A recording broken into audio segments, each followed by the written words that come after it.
us off, Dumptruck. What are we doing here today? Down the way we go. It is episode 2 of Chasing the Ride. And we are here. Rider Justice, my name is Dumptruck. I talk too much, that's why they brought me.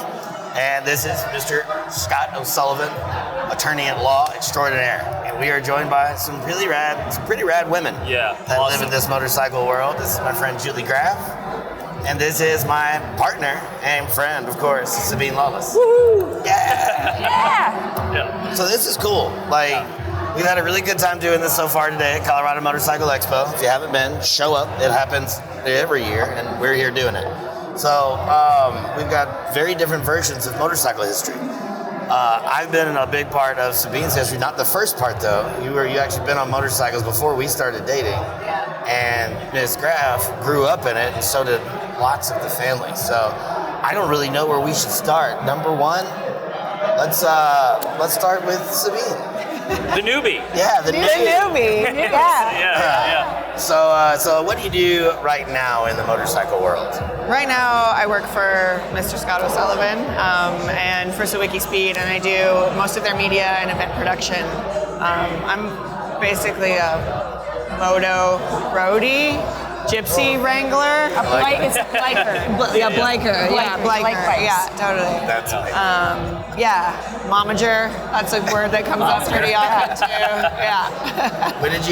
When was your first motorcycle experience, either in the front or the back? My uncles used to ride, and I remember being a little kid, and there's pictures of me Where is it? In Montreal. Oh, okay. Yeah. I know that. I'm making sure you know that. Yeah. There's pictures of me little with their huge helmet on and being on the bike. But I don't know that. I mean, my experience with motorcycles is sitting behind you, really, and we've and I do say I have probably the win for the most 2-up miles. We did 9,000 2-up miles. In the first year. We did 15K. We did 15K in the first year. That's not bad. Yeah, it was awesome. good. She said she hadn't seen her mom in a few years, and she was up in British Columbia. So I said, "Well, get on the Road King. Let's go see your mom." And we were in Louisiana. I was like, "We're right around the corner. We're going. It's fine." All the way over there. Yeah. So what was it like? And this is going to be interesting for me to ask and learn this about you. You can be brutally honest. I'll cover his ears. Nobody's watching. What were you thinking on our first motorcycle trip? This is fun for now, or holy shit, this is amazing? What was going on? I was completely enthralled and delighted, and that sense of adventure and excitement that you can't really achieve when you're not on a bike. And I've traveled a lot throughout my life and toured a lot, but there's nothing like seeing the world from a motorcycle, and in the back of my mind, I was like, are we really about to do this? Are we about to go all the way across the country and back? Are we able to do that? And of course we did, and it was life-changing. And I think that experience for me, led me into being hey babe, you want to do this full time? We could kind of do more, What kind of motorcycle were you riding on? It was his Road King. Yeah, 19 Road King. So she was a beauty. Riding in comfort. Oh yeah, for sure. And we were still, in the sleet and rain and doing 10 or 12-hour days sometimes, and getting cold and getting hot, and it was all the experience, all of hiding under a bridge from the lightning, the whole bit. It was all of the rites of passage. For me, it was like relationship boot camp, right? She's ready. You give her 1 year of every damn thing. Right. All the tests at once. You were already a world traveler, as you said, though, right? Yeah. So when did you start traveling? And were you traveling as a single woman? Were you traveling with a tribe? So when I was 16, I went from Canada to Europe to dance, and that Define that. So I'm a classically trained dancer, There you go. and I really wanted to go to Europe and train, and didn't always have don't come from a lot of money, and my parents were like, hey, if you can get yourself there, you can fucking go. So I worked hard and got scholarships and got my ass over there, and I was 16 when I did that, and that was the eye opener, right? Of being a young woman out in the world. Did you go with people, or was it? So I went by myself, and then I met some friends there, and they would come back and forth, and I was dancing all the time, and also exploring Europe and adventuring, all the fucking crazy fun things, and then moved back to Montreal when I was 17, and just continued to try to explore, mostly creatively, like with shows or with video projects or with a co-creator, Where else have you been? all over Central and South America, all over Europe, Canada, obviously, all over Canada. Haven't been to Asia yet, which I'm really, really excited for. Yeah, totally. Where do you want to go on a motorcycle next? Now that you've been a bit of a global traveler and you've done the bike thing now. Yeah. I'm like taking notes for the future. Yeah. Which anniversary are we going to do this on? I mean, I would love to go to Japan. Like, we've talked about going to Japan a lot, and I think that especially the moto culture in Japan has something like very special and unique. And yeah, totally. And that's just always a place that I wanted to go to, and I mean, I'd love to go to Australia too. That's like, and I know with Sawicki, we have some really good relationships in Australia, and that's nice. Yeah, that's like something that's calling me for sure. My sister spent a lot of time down there. You've got family down there, and so I feel like that would be a fucking party. I feel like you need to start checking off all the continents. Right? Yeah, Make a little list. Well, Julie, you've been around the motorcycle industry and world really for more than 20 minutes. Yeah. You actually have a pretty big heritage. Like, when did your family really become a motorcycle family? I was literally born into it. I just happened to be born into the coolest family ever. So it was, it was pretty amazing. I have a picture here of my great-grandma on her cousin's 1916 twin. That photo was taken in 1917. So it started. Look at that lantern. That's amazing. We'll show the audience a B-roll shot of that later. That's really cool. Yeah. Yeah, it was pretty wild. Dude, look at the attitude. I know. Dude, like, she's such a badass. So oh my goodness. Yeah, 1917? yeah, that picture was taken in 1917. Wow. That was before her future husband went and fought in World War I. Her cousin went and fought in World War I also, and they were in France. Yeah. So that was pretty wild. Then, fast forward to the, 70s and stuff. My dad grew up ordering Big Daddy Roth magazines and just thought motorcycles were like the be-all and end-all. That's right. And then, he's not wrong. He's not wrong. Yeah. But he was really into Rat Fink and the entire culture, and he was helping friends build motorcycles. He was helping work on them. He was really into the history and the mechanics and stuff. So he started working for Harley in 1977 in Villa Park, Illinois. It was really cool because then my uncle started working there, and he was a mechanic. So my dad was the manager. He ran the dealership.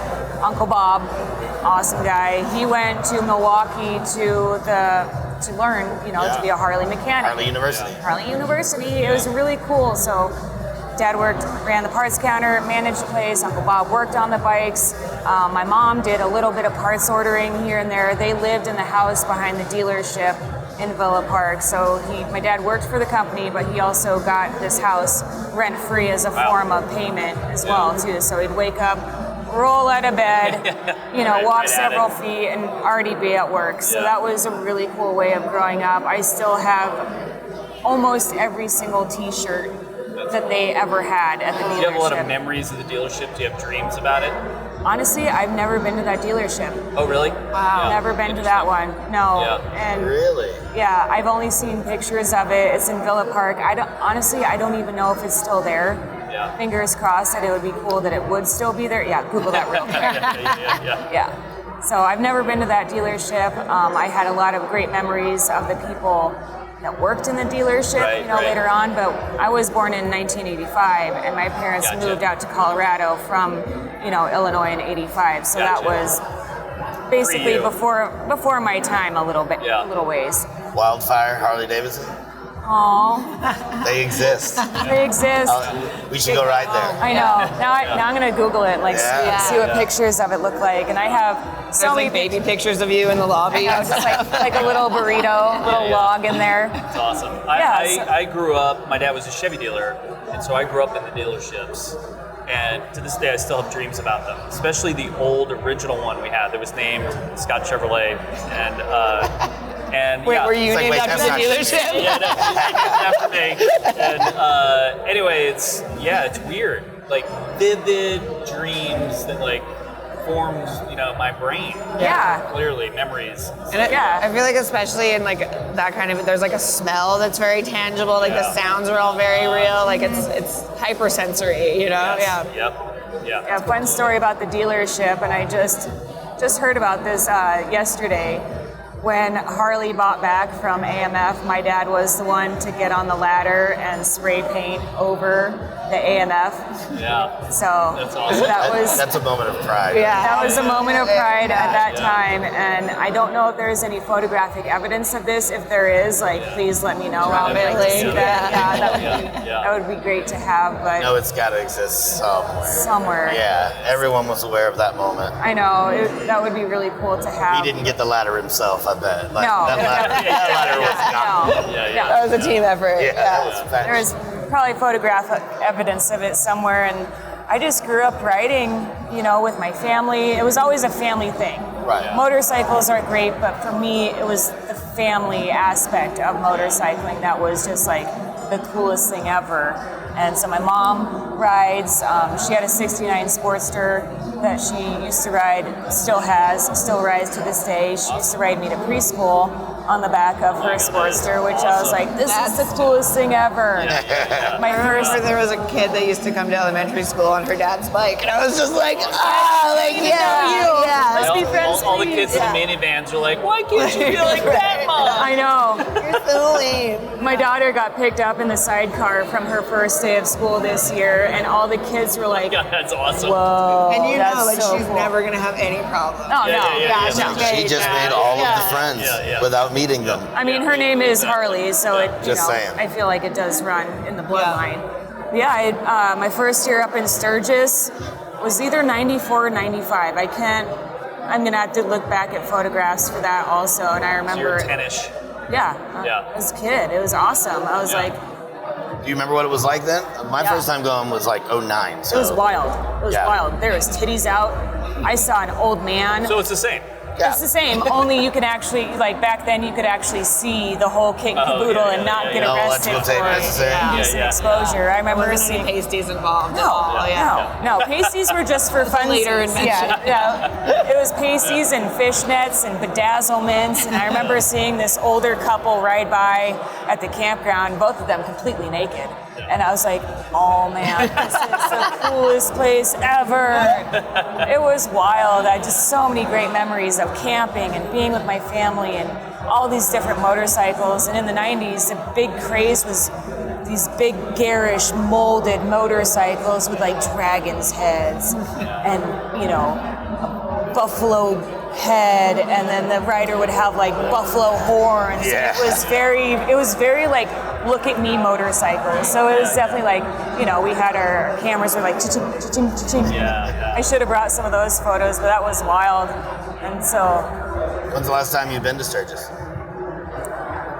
It's been a minute, right? no, I took my daughter up there in 2019. Oh, tight. Yeah. So although I am not necessarily riding as much as I did before having my daughter, I'm still trying to take her to do motorcycle related events. And How old is she? She's 9 now. Same year, same time. So she'll probably be going up to Sturgis riding with us at some point soon. So I take her to the races, the hill climbs, all the family oriented, non-booby. the chip by Yeah. yourself. Oh God, no. Go ahead. No, Okay, let's go to the non-booby show. we stay at the geriatric campground out at Hog Heaven, and it's quiet. You can go to bed at 8 o'clock at night. There's trees. It's wonderful. Clean showers. Have we told you about the Four Corners Motorcycle Rally? It's a little more family friendly. It's happening every year, Labor Day weekend in Durango, Colorado. Check it out at fourcornersmotorcyclerally.com. Oh, that's out of the way. Sign me up. That's in my backyard. It's in my backyard. Yeah. Family friendly. You can take her in the sidecar down there. That would be rad. Yeah, it'd be Absolutely. awesome. Yeah, that's a really And they that's have a flat track races and a hill another hill climb. climb coming back. Love Yeah, it'd be hill perfect for climbs. her. The hill climb is at Purgatory Ski Resort. So all them rich white people let us tear up their front yard. Thank you for that. It is the best. Yeah, That's awesome. It's really, really cool. I That's get to really cool. announce that, and I get to also announce the flat track race. All right, I'm in. The flat track race, Sold. both of those events by themselves are just really great jewels in the crown. Like the riding is amazing. The people are like, overall for a rally, super nice. Everybody's pretty welcoming. Like not very many people are there to prove any kind of point other than I can have a lot of It's fun. have fun. Feel good vibe. It is, bro. yeah. It's like, it's family. And that's how we got to know Sabine. It's true, actually. That we were involved That's a good story. like That is, 4 yeah. years ago, and was it the beginning of COVID? I have no it was the recollection. heart of it. It was the heart of it, and my whole team got whammied with COVID. And we call down there like, do you have anybody? I'm on the back of the bike. Yeah, And Scott calls me. He's like, hey, I heard you work in production. I was like, Yeah. I do. Yeah. I have no idea this is going on because I'm pulling one of these moves. She's in her cardo and her helmet, and I'm like oblivious. Yeah, we need that was some help. great. Turn around, we're going to Durango. Yeah. Well, and I was going to be there anyway because he was emceeing the whole Oh, cool. kit and caboodle. And so, Yeah, this guy's like, I know this amazing woman. She'll kick ass for you. And she kicked ass for us, and that's how the rest is relationship started. history, yeah. She happened to know this guy, and Yeah, it's true. Yeah. I got him a job. Yeah, so exactly. It's all because of you. I was working at that time. I was working with a different motorcycle attorney, and like it was an open-ended thing and contract basis.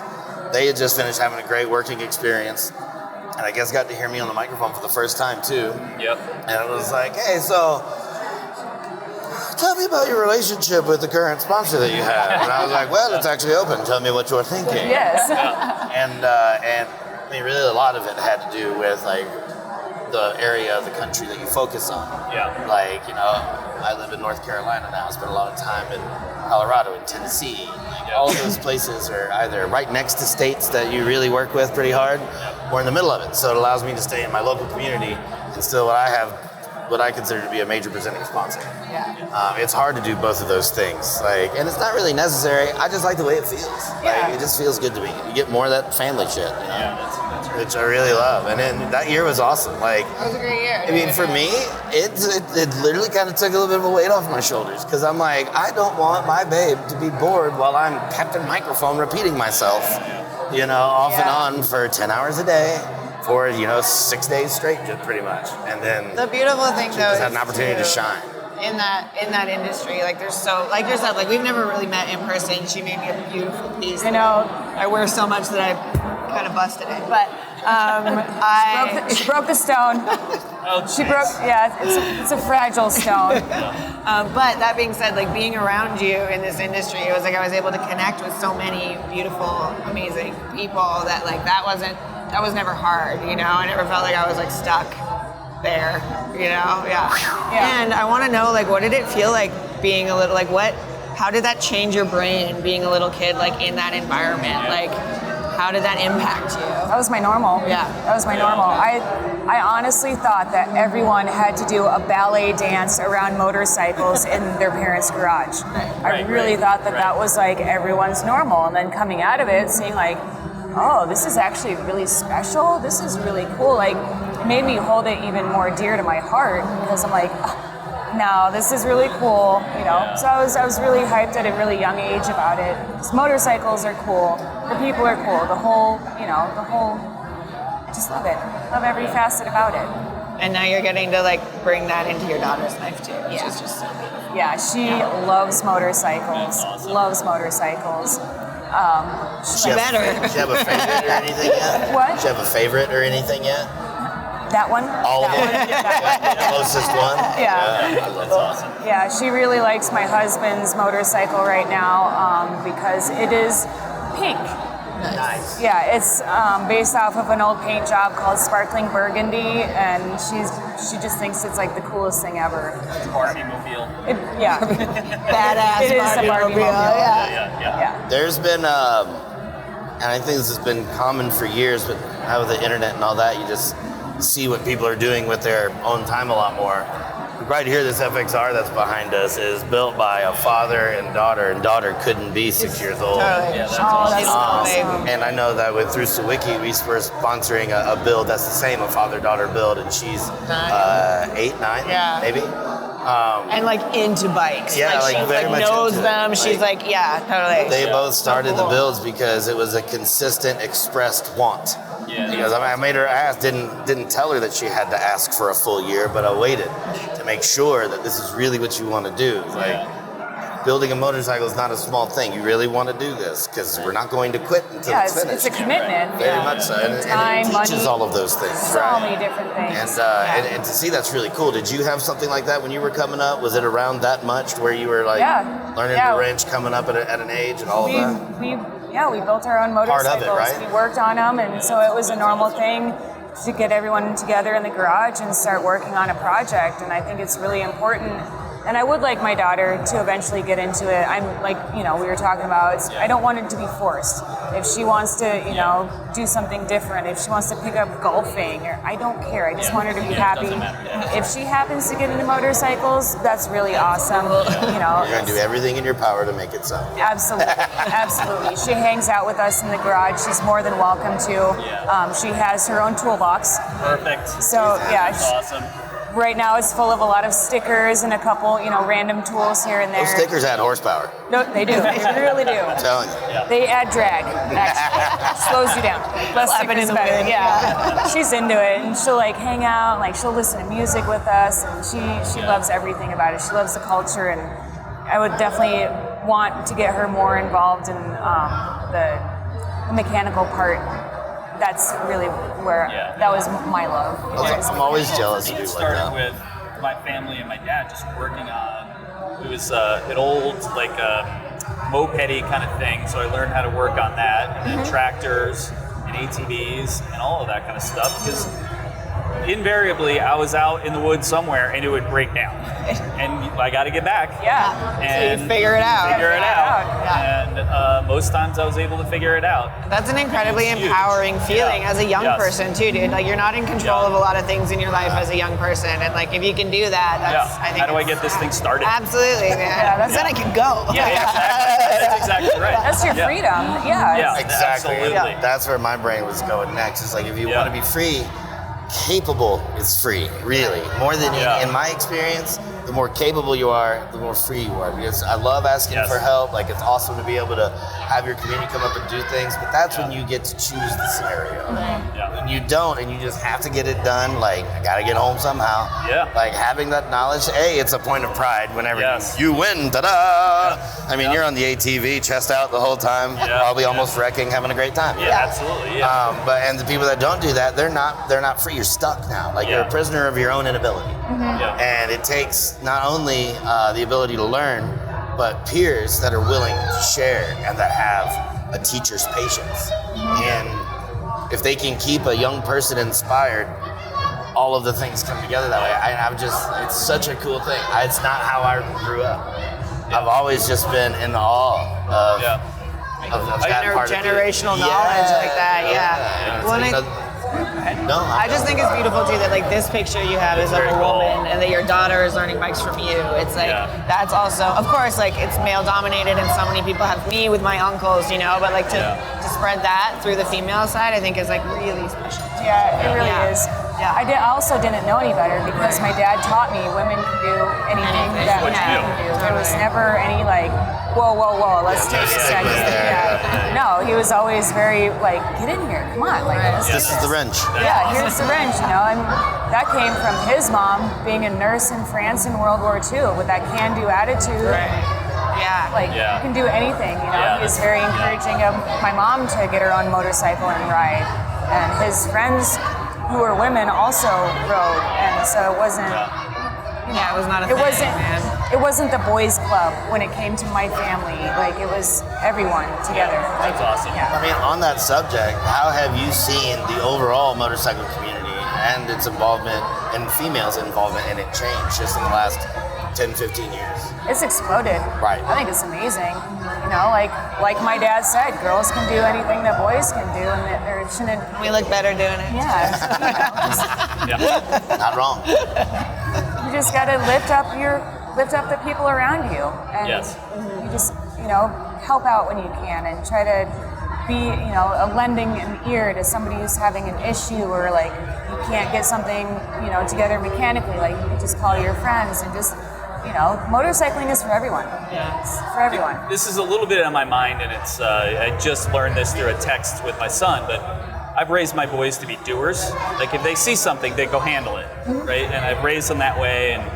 And I got a text. He watched a friend get hit by a car last night, and he's on the scene helping this kid live, like helping save his leg, and like.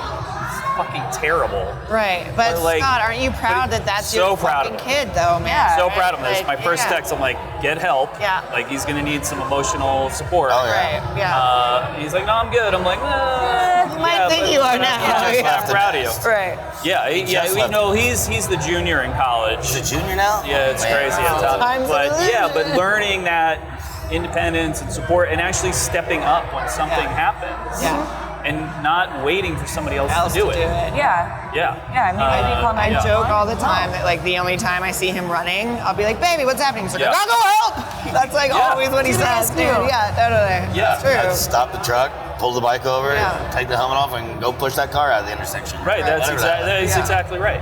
Yeah. We need a lot more of that. Like a Yeah. lot more of that. And it's up to you breeders to make sure that all that happens. You know? I'm doing it to the best of my ability. Yes, yes. Yeah. Yeah. And then you don't know, but you should give them the tools. Right. Yeah, And that's you all know, you can do. Is yeah. live by example. Exactly. And then give them all the tools possible to be a great human. Yeah. You know, I'm not in this baby making business to make a dickhead. I want Exactly. I want to create the next generation that can further those generations Yes. of Yes. being nice, having a heart. Right. Yes. You know, Yeah, just help- compassion. And like empathy. that's an elevated human, is a loving, Yeah. is a compassionate, Yeah. is a Yes. kind human, you know? Yeah. I believe that very strongly. Yeah, I've And always that's also kinda- a certain level of confidence to do that because you Yeah. don't feel like you have to attack or be Right. attacked or take advantage. Like, Yes. You're literally out there for everyone in the room. Yeah. Yeah, yeah. I've always kind of felt like, God forbid, if I died tomorrow, Right. I have raised good men. Yeah. And like what better legacy do you that's have? all I What can, yeah, that's all I can ask for. Yeah, Yeah. you have your kids as your legacy and you have your name Yeah. and what you did when you were alive. People Yeah. are either going to say, wow, this person was amazing, loved by many, or everyone's Yeah. going to be like, oh. Yeah, Yeah. I was at a funeral, and I won't say his name, but it maybe was related to my wife's and as an uncle. And they're doing the eulogy, and I'm like, who the fuck are they talking about? People are getting on Right? Scott Sullivan Wikipedia right now. All right, let's see Exactly. famous. I do not Yeah. remember this person being a loving, caring, kind Right. person. Yeah, And yeah. in death, like Yeah. the lens turns rosy, right? Yeah, Of yeah, course, that's yeah, what yeah, happens. yeah. We don't want to speak ill of the dead, but No. you know, But like there what was a kind lot of sideways print they glances, left. like, Okay, that was creative. I'm sure in the world he did really cool things, but Sure. No disclaimers on a eulogy, though. You know? What would you say? Do you think is like the biggest key to being able to transfer all of that knowledge and empathy and perspective to your kids? Is it teaching moments, or is it being present, or is it both? Or- Both. And Yeah, it's patience. both, yeah. Lots of patience. yeah.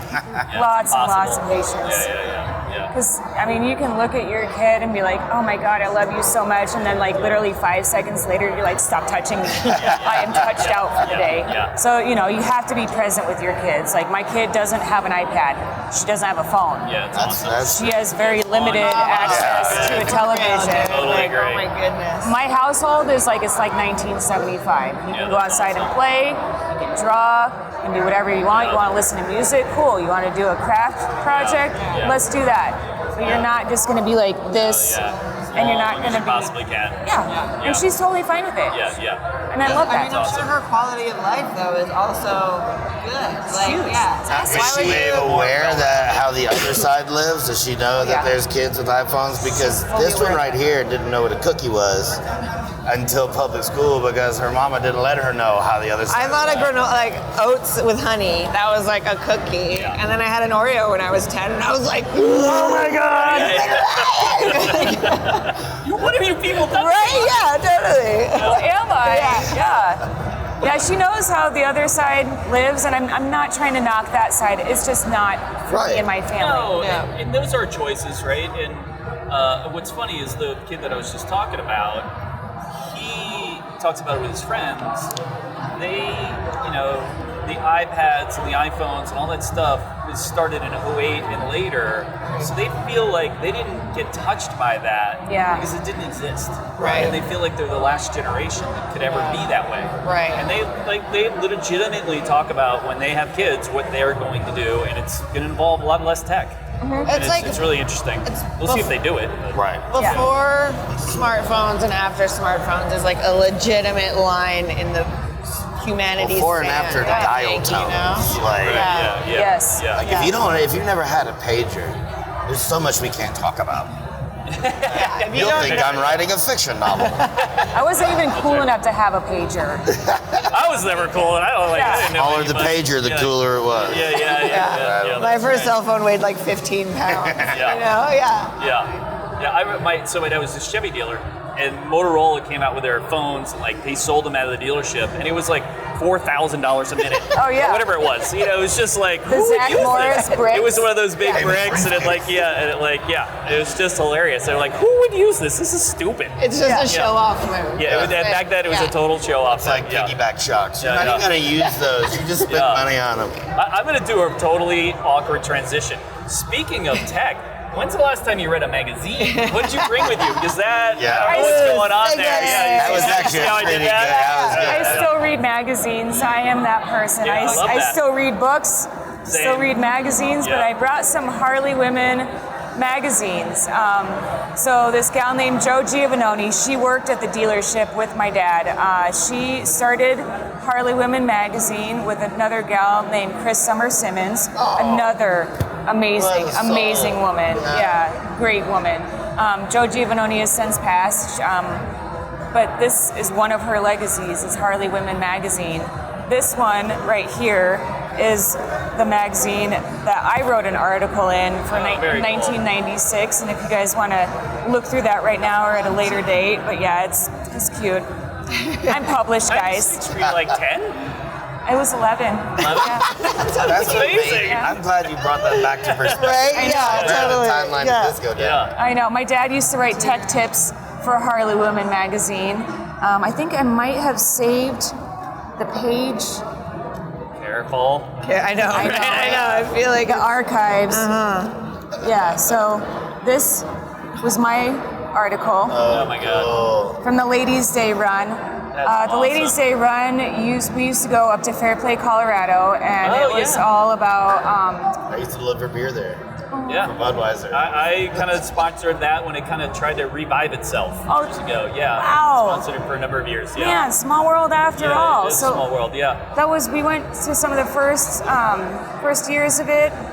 It was great. I have amazing was- pictures of my boys doing like the races down the middle of the street during the ladies' run and doing stuff like that. Yeah. Remember like the Woolly They're Bully little- contest and all that exactly. stuff? Yeah, I just was watching that the other day.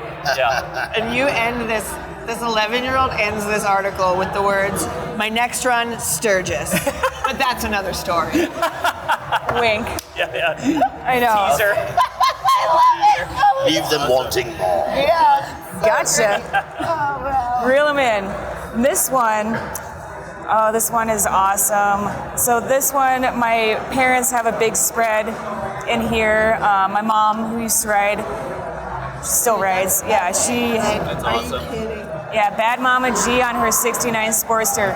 So this is a Sportster that I used to ride on. She used to wrap up and roll up a towel. I would sit on the towel and go the few blocks to daycare on the back of it and be like, "Bye, Mom. See you later." There's my dad, Uncle Bob, little Julie. Very cool. This was a shovel head that my dad still has to this day, but that was like the bike that we used to take all the trips on. We used to go to Ladies' Day Any run. brothers and sisters? No, only child. So you don't have to fight with anybody. Get these later. Nope, I don't have to fight with anybody. It was all about Julie. Yeah. I was only child. My mom was really lucky to be able to have me, miracle child. So And you're just a jewel to be around. So she's lucky twice. tell me more. But also with my daughter, same thing, miracle child. Really lucky to be able to have one. So you kind of Very You cool. used to get mistaken for Sam Elliott up in Sturgis all the time. Who did you get mistaken for? For Sam Elliott Oh, yeah, I up can in totally You Sturgis can't all see the his time. upper or lower lip. That's how Yeah. serious that mustache is. Yes. But you can see the mystery in his eyes. Yeah. That's so cool. That's very cool. And then this one was from Sturgis. The Harley women did a big women's run. A lot of really powerful women in this photograph. So there's some pictures of that in there too. And it was really cool. I mean, there was kids in here. It was a really family-oriented magazine, which spoke to me because clearly love my family. Here's a little insert for Alan Jackson on the cover. Yeah, lots of cool stuff in there. And like I said, my dad used to write tech tips for this, and That's awesome. yeah. It's so beautiful that like no matter what happens, Julie, that like your family legacy is in these pages. Yeah, that's very You cool. know, it's really it's really special. Those headbands, bro. Oh yeah. Still got some of them. Right out of the jazzercise class. So right behind you, right behind her is my mother. That's my mom. Yeah. That's Bad Mama G headband. That is awesome. I love it. I mean, I just want the headbands. I would start riding motorcycles because of that headband. I'm gonna look in the archives and I'll find you Great one. magic. Seriously, And those bangs, they're close to Jesus. I mean, they are up there. That's amazing. Oh, and they stayed up there too. Like with the amount of Aquanet that was in those things, like they would just. That was It the was like helmet. its own Yeah. windshield. You're a hazard yeah, everywhere yeah. you go. You didn't No need a one helmet smoked when you had around my hair. Aquanet. Yeah. That's right. I want to know. Oh, also here what is is this? Yeah. my dad's pay stub from Villa Park Harley Davidson from 1978. He started working there Wow. in '77, but that's another piece of Yeah, that's History. cool. archived history. So Very cool. with my jewelry, I write my thank you cards on the back of all my dad's pay stubs. Oh my god, that's really cool. That's a great idea. I can't believe you kept them all. We keep everything. Yeah. House of hoarders, Yeah. but collecting cool But now stuff. it's being Yeah. dispersed in the world. Yeah. So it's very cool. Yeah. Yeah, they don't Signature and everything.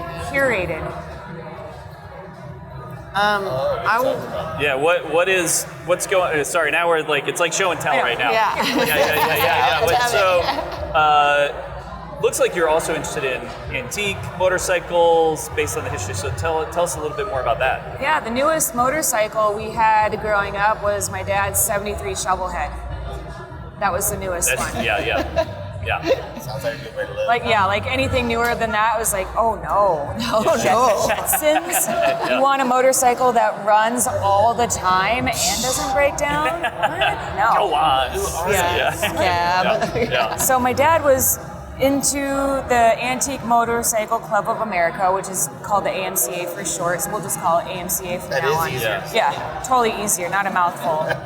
He got into that, I want to say in the 70s or 80s.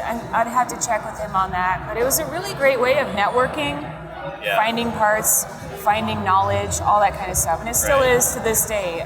So I joined the AMCA in 2008.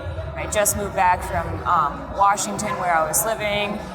I went to an AMCA meet with my parents. I was like, oh, this is cool. And so we all rode there. You know, I had a 77 Sportster at the time, and it was just really cool. And I think back then, my motorcycle may or may not have been considered an antique by their standards. So it's 25 years or older. So with my dad, going with him, I was like, oh, I want to learn about old motorcycles and what's correct and incorrect on all these bikes from a historical standpoint because we're history nerds. So I started going to the AMCA meets, AMCA swap meets, and doing all these things. And I was apprenticing to be a judge to judge motorcycles. So the way that the gentleman who came up with the judging system way back then, his name is Peter Heinz. He's a legend in the AMCA world. So this bike isn't judged against this bike. This bike is only judged against itself. Every bike starts out with 100 points no matter what. One of the main rules to getting your bike judged is it has to run, and it has to be proven that it runs. So you need to start it upon entry into the show, and then from there, next thing, the numbers on the motor, or later on, for Harleys anyway, on the frame, they have to match. They have to be legitimate numbers. So those are two things that can immediately disqualify you from even being So it judged. has to be complete as well as run. Yeah. Yep, Cool. has to be These are also the prerequisites to owning a cool motorcycle, by the way. Take notes, y'all. has to run. Not ran when parked. Yeah. Now, like all my motorcycles, they're all ran when parked. So, but I mean, it's so cool, and you can go through here, and I mean, it's everything down to literally nuts, bolts, paint, finish, everything. It's a really great way for anyone, not just younger people, to get educated about motorcycles and what's correct and incorrect on any kind of motorcycle. It's not just Harley, and that's the cool thing. Yeah. Everybody's invited to the party. You can have a Japanese motorcycle. I can ride my FXR. Up to a certain year, yeah. If it's 25 years and older, then yeah, you absolutely can. So, Bean, I got a question for you. Yeah. So now you've been, surrounded by this world for a few years now. Yeah. What has surprised you the most? Like, what, changed your perceptions of things, if at all? I think just the diversity within the motorcycle community. Like, I think until you're in it all the time, you don't realize like how far-reaching this culture goes, and that people that you would never ever think that they cared about bikes all stop us in a parking lot to be like, "Where are you guys going?" Like, you know what I mean? Just the diversity, and also like the general affection that people have for each other. Awesome. You hear about it that the biker community or like brotherhood and all that. Totally. But you don't get that until you're stopped on the road for 5 minutes and 16 fucking people have pulled over to ask if you're okay. And of course it's like any industry. There's differences between people. Nobody is having the exact same experience all the time, but just the really wide diversity and the love that exists within this community is that made a huge impression on me. I have a super random question for both of you guys, and you probably, well, maybe you did too. Did you guys ever read the Zen and the Art of Motorcycle Maintenance? The what? The Zen and the Art of Motorcycle Maintenance. Did you ever read it? So heard about it. It's like its 50th anniversary this year, and I read it in college, and it profoundly affected me, right? And I was kind of part of, not really in that world yet, but it profoundly affected me. And then I read it in my 30s. I'm like, what is this stupid book? and I just picked it up again. And I love his stories while he's traveling, but I'm like, slow down on the philosophy, my friend. And I it's so interesting in these different times in your life, and that it affects you in these different ways, and it's you pick up different things. Different things mean something to you. Yeah. It's like Travels with Charlie, which is a Steinbeck book, kind of along the same lines, and it's cool when you read it. It affects your life, but then later I'm like, I literally had to put it down. I'm like, you're like, oh, this is hurting my brain. Yeah. Well, and the book is the same, but you're different. Totally, right? That's exactly what it is. Crazy. And it took me a few tries to finish it for that reason. Right. Yes. I wasn't into it. I felt like I was being preached to a little bit. That's the thing, right? And with my personal history, that is not the way. Not an effective way to communicate with Dumptruck. Put that out there. Leave your sermon for yourself. But there did come a time.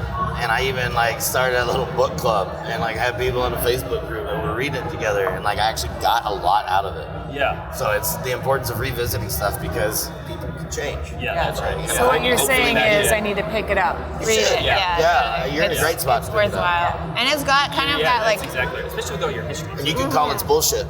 Yeah, Right. that's exactly That's right. And it's kind of fun to do that. Yeah. But what's really interesting, and sorry, we're back on tech stuff again, is that even in the 70s, is when this book is taking place, it's 73, they're talking about tech affecting their lives. That's a big part of his whole message. And even computers he's talking about, computers. What do you do that you have access to a computer? Yeah. talking about the cash machine? Yeah. Government acronym that you work for. Yeah. So when I first started, I'm reading it to my wife out loud, I'm like, you gotta hear this. What are you talking about? It's funny. So it is relatable still. Yeah, just don't preach at me so much. I'm like you. You start preaching to me, I immediately shut down. Get away from me. What do you mean, baby? You would have made a great preacher. I still am. I just talk about things I believe in. And I can touch. And that you should believe in too. That's right. Come with me. Right. Come with me. Talking about things you believe in. How did this come to be? Where did this all start for you, Julie? It all started with working on motorcycles. I was apprenticing at a motorcycle shop. I was getting really familiar with mechanics even more. I got really familiar with metals. I was porting and polishing heads. I was learning how to balance flywheels and doing all kinds of really cool stuff. I was working on frames and helping like restore frames as well. And my mom says something. She's like, you know what, Julie? I think you would benefit from taking a silversmithing class. I was like, Mom, I'm not doing that shit. That is for girls. No, I am busy doing motorcycle shit. Yeah, that's really funny. Over here. Yeah. And then fast forward, I was like, you know what? She's not wrong. Dang it. And so I took the class. I ended up dropping out. I took the class in 2013. I dropped out. We were already friends. Yeah. I met you when I was 21. That was many moons ago. Many moons ago. Yeah, I took the class and I dropped out. The teachers were amazing. I just don't do very well in a classroom setting with, 10 women that are there for social hour. Right, yeah. And not being necessarily the safest. It's not wine and painting. No. I'm like, and the class was expensive too. Yeah, So yeah. I'm there, I'm like, You're there to get your money's worth. I am broke. I am here because I want to learn something. And so that mixed with me watching another woman get her hair caught up in a flex shaft. So that was like, I'm done. I can't do this. Like, I am, exactly. Yeah. I am a super safety stickler in my shop, and so that's always number one. So when I saw that, I was like, all right, I'm out of here. But the cool thing is I continued to use their open studio. I learned everything, and things would come to me when I was dreaming. And right before I would go to sleep, I'd be like, okay, oh my God, that's a great idea. Try to like keep that. So that's how I got into silversmithing. I want to thank my mom for that. Thanks, Mom. Way to go, Mom. Yeah, thanks, Mom, Yeah, for thanks, me Mom. too. Yeah, totally. How So I long just- was the segue to making it a business? Like, how many years did that take? Or did it take off pretty well? Probably less than a year. Okay, wow. Yeah. What did that take? A lot of dedication, a lot of trial and error, a lot of So much. everything. Yeah. So much. I forego a social life. Oh my God, like just buying tools alone for silversmithing is crazy expensive. It's not for, a dabbler unless you have a place where you can go use studio stuff. Like when you're buying your own tools, much like a motorcycle shop, like it's really expensive. And that was another thing too. I realized like I'm never going to be able to get a lifetime worth of motorcycle tools and machinery in the time that I need it now. So I was like, this is a really good alternative. Yeah. It's like, I'm just gonna pivot a little bit. And then, so I was full on silversmithing, making jewelry. And then I had my daughter, and then kind of everything from there changed. I quit my real job, which I was bartending, making really good money at, and I stayed at home and I was taking care of my newborn. I was a single mom. I had no idea what I was doing. So everything went into my kid and my business. If it didn't involve my kid or my business, It didn't live. Yeah. it doesn't involve me. I quit going out, quit having fun, I quit writing, I quit doing a lot of things because my sole focus was my kid and my business. And now I have 2 awesome babies, kid and the business. And an awesome business. Yeah, and Does it's your daughter help design anything? not yet. Yeah. I cannot wait to get her out into the shop, but until she can follow a few more steps, like listening and not getting too excited, like, playing with fire, Yeah, all the things. hazardous chemicals, Yeah. flying debris, metal. Yeah. So, and I also need to work on my patience too as a teacher. So I'm really trying to hone those in. I actually had her in the shop just a couple days ago. She was reading a book to me while I was doing some polishing, which I can do. I can polish, do all that stuff, focus on what I need to do, and still listen to her, read to me, which is really awesome. But yeah, I made this ring to debut this new style here. I finished that one up yesterday. That is rad. Pass it around. If that's not chopper inspired, I've never seen it. Yeah, so Dude, yeah, and even like the flake in there is so. the way that I got inspired to do the chopper paint actually came from my dad's paint job that he had done in the 70s. The most beautiful flame paint job I had ever seen. These flames just like danced and kissed this tank. It was gorgeous. So when I saw this, I was like, oh my God, this reminds me of chopper paint, and that's how the chopper paint was born. And I need to dig out another picture of that sheet metal that is painted, but it's still in the garage. It's hanging on the wall, and eventually one day it'll probably go, on my pan head. So if and when it does, it's always there. But yeah, it matches this colorway actually, and so I have several different colorways. This is the original colorway. This is the original chopper paint. It's so sick. Yeah. It's so sick. So tell me what's going on there. What are the materials? I know the silver, but what? It's actually a resin. It's a resin material that just looks so righteous and psychedelic. And when I came across it, I was like, oh my gosh, this is it. It states everything that I love in life, my family, motorcycles, and it all culminated into the heritage and the history and the legacy, and this is my namesake. I hope to pass this down to my daughter one day. So I got my ideas and stuff copyrighted, so cool. it's copyrighted now. And so I had this Harley Davidson #1 cut. My friend Rachel owns this ring now, and she's over there, and so I was like, Rachel, give me your ring, I need to show it off. So that's her Harley Davidson #1. And I love too that, again, just talking about this industry, that I didn't know that you had already made a ring for Rachel and that we had hired her to work for Scott years ago. It's beautiful how it all comes together. Rachel met my mom years before I even met Rachel, so I was like, wait, and wait, we all know each other. This is wonderful. Who did it? So this is another one. This really stands the test of time. Yeah. She's had this for a while. She's had it for a long time, What's really interesting to me, because when you look at it, it looks like it's going to be heavy, and they're not heavy. Some of them are. Some of the, this is a lighter weight one. That will be a lighter weight one. This, I never do this, but my client is amazing, and I know she'll be okay with it. But I brought my client's ring down here that I just finished. I love the depth of that one. Yeah, really this one. Cool. This one is Barbie pink, because I imagine if Barbie was a motorcycle enthusiast, she'd be riding her chopper wearing that ring. Yeah, absolutely. That one is really heavy. That's because it's got to stand the test of time. And there's a lot of silver on there too. A lot of silver. There's a lot of silver. Yeah. 16 grams of silver to be exact. Did you ever think, when you talk about it, Julie, it sounds like this is a calling for you. You know what I mean? Yeah. Did you ever think that this was going to be where you? No. I never considered myself an artist. I think that's really. No. I don't like the idea of calling myself an artist. Yeah, it's hoity-toity, it's highfalutin, and that's just not me. I just make cool shit of stuff that reminds me of my family and other cool shit. So, yeah. So how do you do most of your business? Do you still do events and things like that, or do you focus on a brick and mortar, or is it online? No, pretty much. I'm a homebody now. It's funny that my company, Vagabond Supply Company, went from Vagabond to homebody, in all these years. It's really rare that I leave my house. I really like being at home, so Instagram.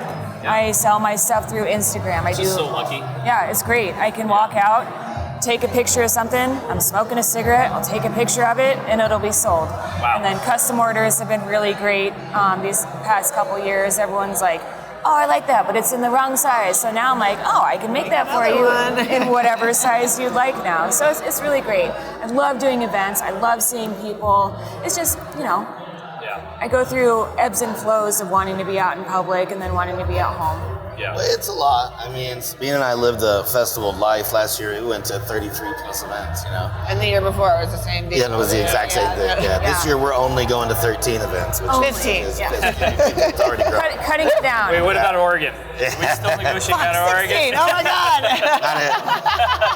Come on, the BMW MOA, come on. Yes. Yeah, it's hard. If I can ride a BMW from anywhere to there, then yes, I'll go. Talk to Ben. Know the guy. I would love to do more motorcycle events. I would love to do bigger things, like Mama Tried and Born Free and those kind of things. I can't say enough. Four Corners, Labor Day weekend. So yeah, I mean, this is literally in my backyard. This will be great because now I could start prepping for this now and have enough inventory to sell down there. Because like I said, I've been doing nothing but custom orders, so I don't have any inventory. I don't have any be like, hey, let me sell you all these things in here. I have to be like, okay, you need my jacket's empty. Yeah, my jacket's empty. Pick what you want. Yeah, I need to fill the jacket. So yeah, I really want to focus more on doing more motorcycle-related events. I mean, shopper It's how we page, stay connected. Yeah. It is. Like, I mean, especially like life changes, different things take up a certain amount of your time, being a mom, being a business owner, being a wife, like being a boyfriend, like having separate jobs, like whatever it might be. And whenever you are at a soul part of the lifestyle, we miss each other after a while. We can't always handle large numbers of people, but the community part, if we want it, it's out there. Yeah. And it's really cool. And you don't have to be there every time. Right. Like, because it's a lot. Yeah. Like, I'm really glad we backed away a little bit. I mean, it's still 15 events. But historically, that's a slow year. Right. I say all the time that like rallies are like summer camp for dirtbags. Like you get to see all your friends, you get to hang out in a cabin or a trailer or a tent together, and make memories again until next year. So And you pick up right where you left off too. Question. So how do people find you? Like, what's your Instagram handle? And Vagabond Supply Company, or Vagabond Supply Co. for short, just on Instagram. You can slide into my DMs. I don't have a website. I don't have an Etsy. I cut out the middleman. Yeah, you get it all figured out. Yeah, it's awesome. Simplify. Trying to, Path of least resistance. Like, I've got. Ian, how about you? You can find me at Sabine Lawless on Instagram. I don't really post very much on there, to be honest with you. I do all the media for Sawicki. So if you go to Sawicki's Instagram, you will see like all of my work on there. The one thing I wish we had gotten to, because I'm so excited for you, is the yoga thing. Yeah. And maybe just really quick, tell us about that. So I'm a yogi and a yoga teacher, and I've been practicing for like well over 10 years, and I just got a new job at a studio that I love. Yeah, that's and awesome. that's really exciting. It's cool. Yeah. And like I love motorcycles and I love touring, and there's more to my life than just that, and it's nice to be in a space now where I have more balance between That's awesome. them, Yeah, congratulations. Feels good. Thank you. Balance Thank can you. be art. Yeah, absolutely. Very much so. Well, I can't believe it. An hour has That flew gone. by. It was awesome. It was so nice to meet you. It's such a small world. It's so funny. I know. Yeah, and being to love you. So it's I'll easy see you enough. later. We'll be right over there. Yeah, exactly. Thanks for joining us, y'all. I'm Dumptruck. This is Scott, Julie, and Sabine. This is another episode of Chasing the Ride. See you soon.